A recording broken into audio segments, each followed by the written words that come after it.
China remains one of the largest capital exporters in the world. The projects range into the billions of US dollars and can be transformative for local economies. This is particularly so for a number of industries, including emerging technologies, large-scale infrastructure, and sustainable energy projects.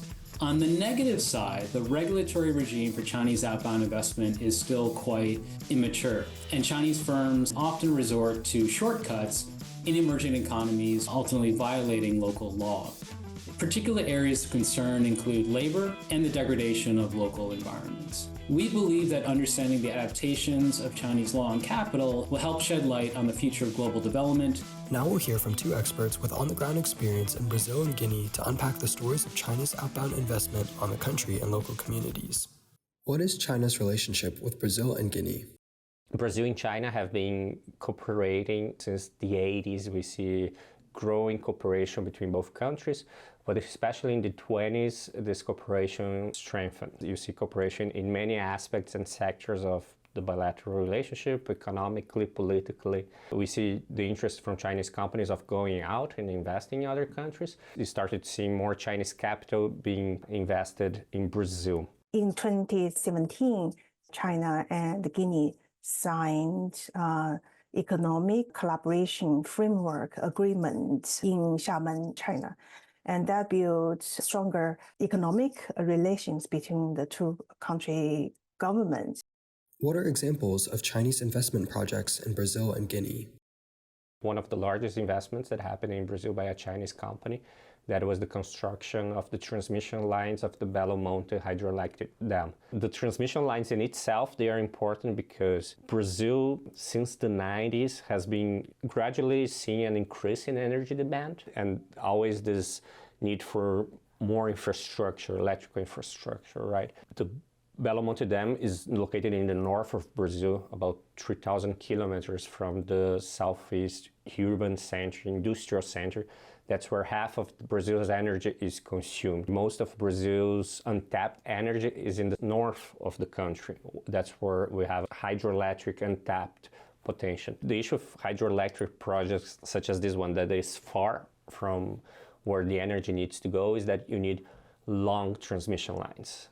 And the longer the transmission line, the less efficient it is. About 60% of Brazil's energy comes from hydroelectric. 50% of China imported bauxite in 2024 was from Guinea. Bauxite is considered one of the critical minerals by United States, by EU, and by China as one of the strategic natural resources to produce aluminum.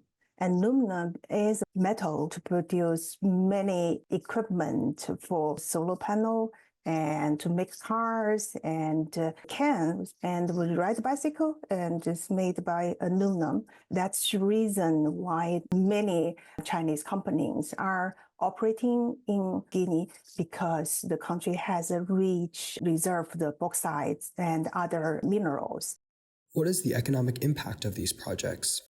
Companies themselves, they provide economic job opportunities to the country. They contributed to tax revenue to the country. They quite successfully achieve their business plan. They export bauxite to China successfully, and they are making profit from extraction and the trading of the raw materials. And China secured its access to bauxite to produce aluminum. The dam in itself was not because of the cooperation of Chinese companies, but the transmission lines, which was a very important pillar to this construction, was because of the cooperation of Chinese companies, and especially the State Grid. State Grid is a company that was established in 2002. By 2007, it was already the largest transmission electric company in the world, powering more than 1 billion people. However, it did not have experience investing overseas. It was mostly investing domestically. Right now, State Grid is the second largest player in the electric sector in Brazil. And this was quite fast, right? In 2010,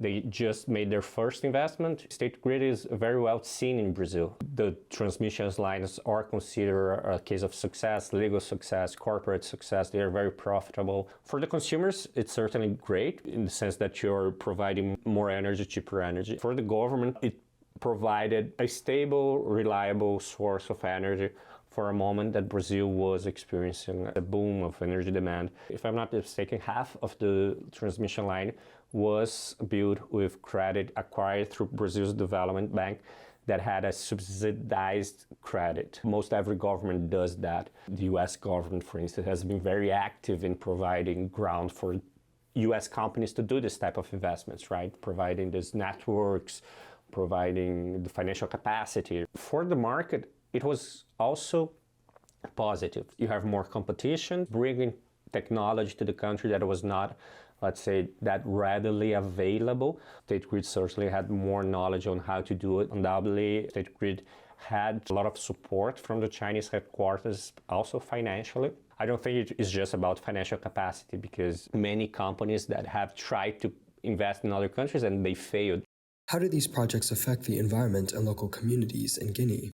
In 2021, China announced China won't support any new coal burning plants, but this group of the Chinese companies use coal burning plants for their operation. We do have good intention from the Chinese government to make the Chinese overseas investment green, or make the Belt Road Initiative green. But on the other hand, you see the reality is when the companies go to another country with very weak institutions, governance, and weak rule of law, they tend to avoid some legal responsibilities and cause damage to the environment and the communities nearby. They cause a lot of pollutions. They got the land from local communities, and villagers or landowner didn't get fair compensations, and they lost their livelihood, and they didn't get fair opportunity to be hired by the Chinese companies. Now they have to suffer all the pollution caused by the mining operation, like the dust caused by the mining trucks, and short of fresh water in their neighborhood. The country's environment and ecosystem has been significant impact by those mining operations.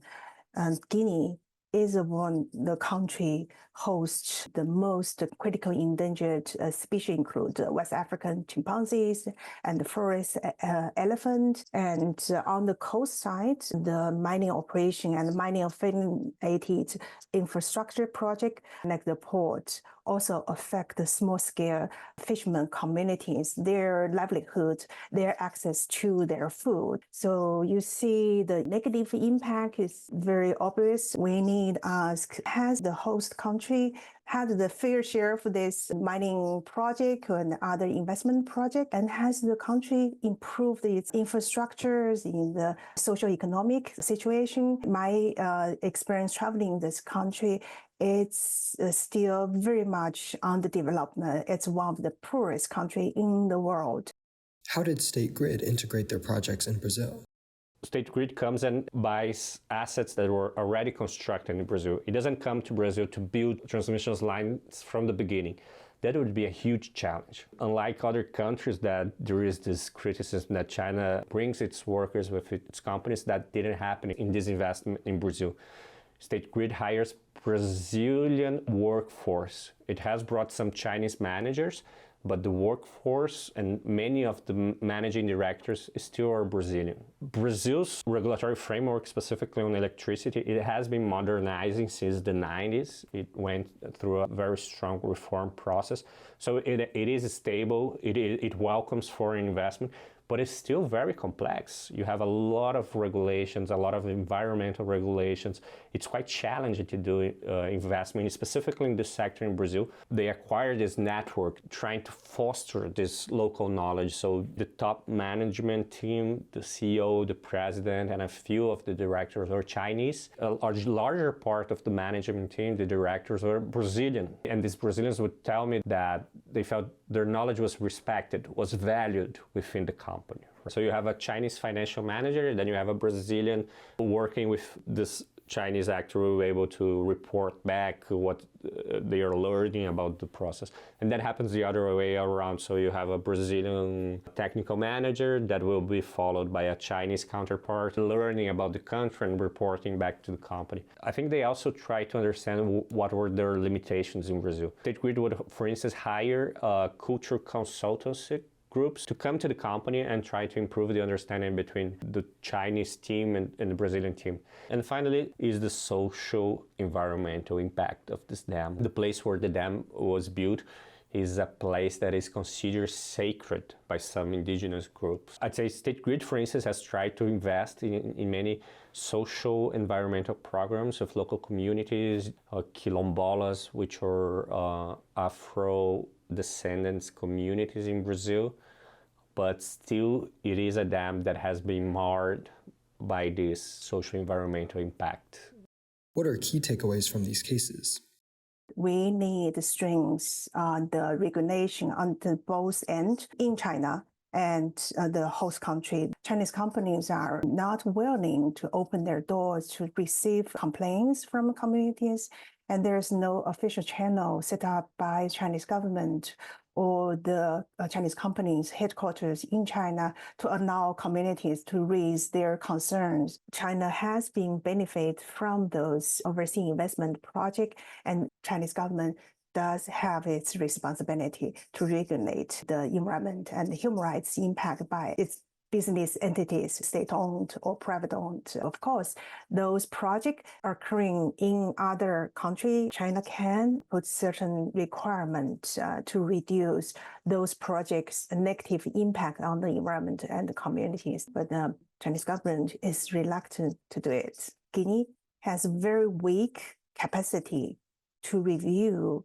those projects' impact. China has much stronger governance capacity. It should have required Chinese companies to pre-screen its environment and social impact. My message to the Chinese company is open your door to affected communities and complying with local host countries' laws, and if possible, apply to higher standards regarding the environment, the human rights impact. Is not only their responsibility, but also help them to build a better image in the host country and build the better community relations in the investment recipient country. That will help their business to operate in a stable social environment. It will be good for their own business, and for the host countries, it's also very important to strengthen your own governance and to implement your own regulation, enforce your own laws, and that will help you get your fair share of any international investment and reject those harmful projects. And that is good for your people and for your governance. Chinese investments have been against the context of a lot of alarming narratives, either positive or negative, which has fostered a lot of misperceptions about what is happening. The Chinese companies, the Chinese party, the Global South, those are very broad signifiers. Chinese companies are a very different set of actors, right? From SOEs in certain sectors to private companies in others. There are so many differences among themselves, right? They are not monolithic entities. Perhaps there is something to be learned from what Chinese companies are doing. They were skillful in to understand that local knowledge was important, so they could learn faster, so they could adapt faster, and how they could also build credibility among the local actors. Things are usually neither black or white. It's always on the gray.